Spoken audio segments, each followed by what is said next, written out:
Assalamualaikum warahmatullahi wabarakatuh. Halo teman-teman, pada kesempatan kali ini saya akan menjelaskan materi sosiologi kelas 10, yaitu materi tentang individu, kelompok, dan hubungan sosial. Nah, sebelum kita masuk ke materi, gimana nih kabar teman-teman semua? Semoga selalu dalam keadaan sehat dan tetap mematuhi protokol kesehatan ya. Lalu untuk materi yang akan kita bahas pada kesempatan kali ini yaitu tentang yang pertama ada pengertian dari individu, kelompok, dan hubungan sosial. Nah, yang kedua ada syarat terjadinya interaksi sosial, dan yang ketiga yaitu faktor pendorong terjadinya interaksi sosial. Nah, kita akan masuk ke materi yang pertama yaitu pengertian individu. Nah, sebelumnya teman-teman udah tahu belum apa sih individu itu? Nah, jadi individu ini berasal dari bahasa Latin yaitu individuum, yang mana individu ini berarti kesatuan terkecil. Nah, jadi dapat kita definisikan bahwa individu ini merupakan satu orang, seseorang, ataupun perseorangan. Nah, jadi antara individu satu dengan individu yang lainnya ini memiliki perbedaan. Nah, perbedaan tersebut meliputi perbedaan watak dan perbedaan karakteristik. Individu membutuhkan orang lain untuk memenuhi kebutuhan hidupnya. Nah, jadi individu ini selalu melakukan hubungan-hubungan sosial dengan individu lainnya. Nah, ketika mereka melakukan hubungan sosial ini, maka akan terbentuklah suatu kumpulan bersama, yaitu disebut dengan masyarakat. Nah, untuk materi selanjutnya yaitu pengertian kelompok. Nah, jadi kelompok ini merupakan keterikatan atau ketergantungan antara satu individu dengan individu lainnya. Nah, untuk selanjutnya, syarat terjadinya kelompok sosial yang pertama memiliki kesadaran bahwa dia merupakan bagian dari anggota kelompok tersebut. Yang kedua, adanya hubungan timbal balik antara anggota kelompok satu dengan anggota kelompok lainnya. Yang ketiga, memiliki kesamaan, baik itu kesamaan tujuan, ideologi, dan kesamaan kepentingan. Yang keempat, adanya struktur, tujuan, serta pola perilaku yang sama. Nah, kita akan masuk ke materi selanjutnya yaitu pengertian hubungan sosial. Nah, jadi hubungan sosial ini merupakan hubungan yang terjadi antara dua individu ataupun lebih, di mana unsur dasar dari terjadinya hubungan sosial ini adalah interaksi sosial. Nah, jadi interaksi sosial ini terjadi karena manusia itu saling membutuhkan satu sama lain. Nah, untuk pengertian dari interaksi sosial ini adalah interaksi merupakan hubungan timbal balik antara individu dengan individu, individu dengan kelompok, maupun kelompok dengan kelompok. Nah, selanjutnya syarat terjadinya interaksi sosial. Yang pertama itu ada kontak sosial dan yang kedua ada komunikasi. Nah, untuk syarat yang pertama dari interaksi sosial ini ada kontak sosial, di mana kontak sosial ini juga terbagi menjadi dua. Yang pertama ada kontak sosial primer, di mana kontak sosial primer ini terjadi secara langsung. Contohnya apa? Nah, untuk contoh kontak sosial primer ini ada bertatap muka dan juga berjabat tangan. Lalu yang kedua itu ada kontak sosial sekunder, di mana pengertian dari kontak sosial sekunder ini adalah kontak sosial yang terjadi melalui perantara ataupun tidak bertemu secara langsung. Contohnya apa?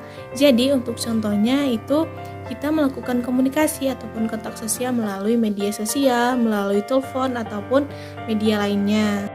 Lalu syarat terjadinya interaksi sosial yang kedua adalah komunikasi.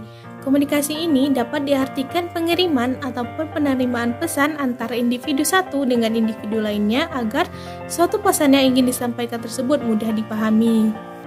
Lalu untuk 5 syarat terjadinya komunikasi, yang pertama ada komunikator, di mana komunikator ini merupakan orang yang akan mengirimkan pesan tersebut.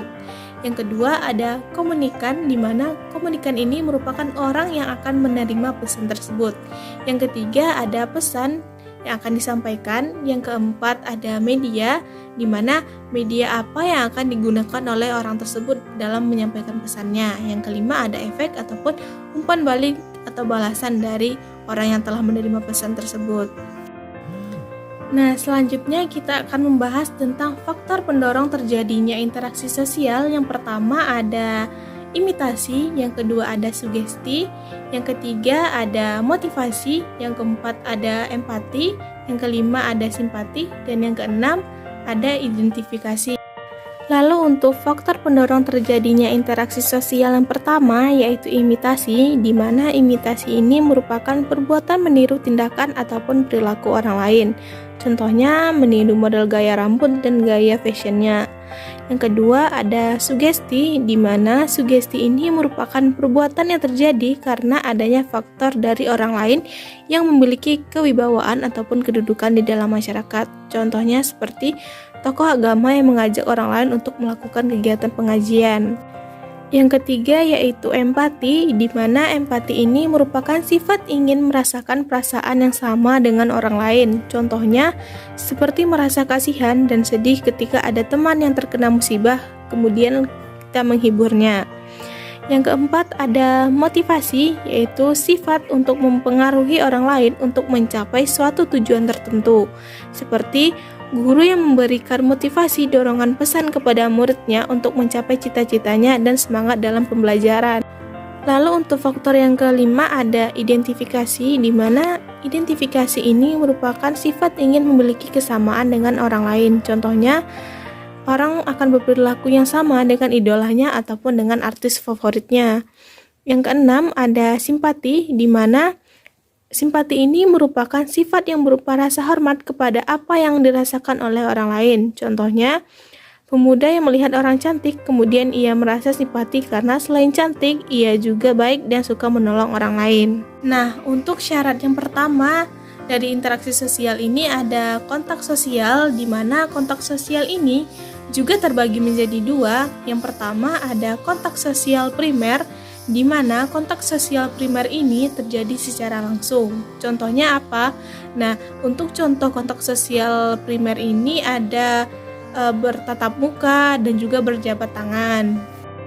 Yang pertama ada cooperation ataupun kerjasama, di mana interaksi sosial pada dasarnya melakukan kerjasama yang bertujuan untuk memenuhi kepentingan dan kebutuhan bersama. Bentuk kerjasama dalam kehidupan sehari-hari yaitu diantaranya kegiatan ekonomi. Pada kegiatan ekonomi, dapat dilihat bentuk kerjasama dalam kegiatan produksi, konsumsi, dan distribusi. Yang kedua ada akomodasi, di mana akomodasi ini merupakan bentuk interaksi sosial yang bertujuan untuk meredakan pertentangan. Bentuk dari akomodasi adalah akomodasi pemaksaan. Akomodasi pemaksaan ini merupakan pemaksaan kehendak oleh individu ataupun kelompok terhadap individu atau kelompok lainnya. Contohnya adalah kerja paksa Romusa pada masa penjajahan Jepang.